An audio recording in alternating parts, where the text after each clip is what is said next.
Hello दोस्तों, स्वागत है आपको हमारे नए सेशन में। मैं हूं धीरज कुमार। मैं आप लोगों को आज फिर त्रिकोणमिति का एक इम्पोर्टेंट सवाल लेकर के आया हूं, जो बिहार बोर्ड के बच्चों के लिए बहुत हेल्पफुल साबित होगा। आइए इसको हम लोग समझने का प्रयास करते हैं। क्वेश्चन है आपका, यदि tan a बराबर √3 हो तो 1 माइनस cos स्क्वायर a बटा 3 माइनस साइन स्क्वायर a का मान क्या होगा। देखिए, इसको अगर हम पहले लिख लें कि tan a बराबर √3, यानी √3 को हम लिख सकते हैं √3/1। तो ऊपर जो हो गया ये आपका लंब हो गया और नीचे जो हो गया वो आपका आधार हो गया दोस्तों।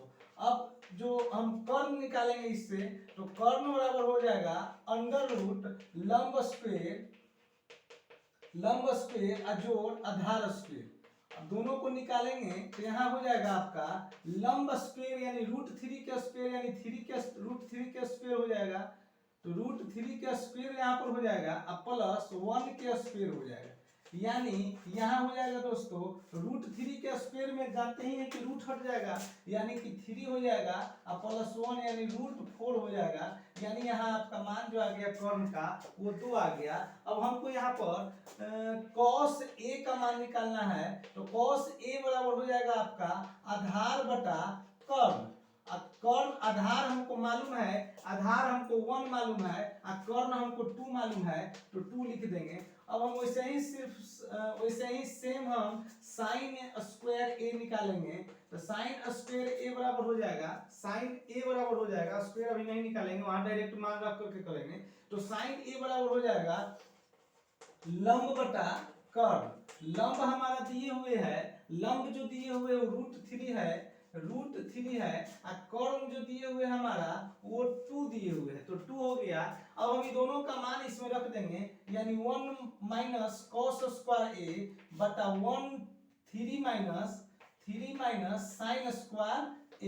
अब 1 माइनस cos स्क्वायर a यानी 1/2 के स्क्वायर हो जाएगा दोस्तों बटा 3 माइनस साइन स्क्वायर यानी √3/2 के स्क्वायर हो जाएगा। तो कैलकुलेशन करेंगे तो 1 माइनस 1/4 हो जाएगा और यहाँ हो जाएगा 3 माइनस 3/4 दोस्तों।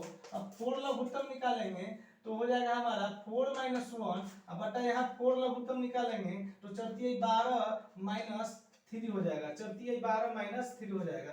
अब इसको कैलकुलेशन करेंगे आगे दोस्तों, तो यहाँ हो जाएगा 3/4 और नीचे हो जाएगा आपका 12 में से 3 जाएगा 9/4।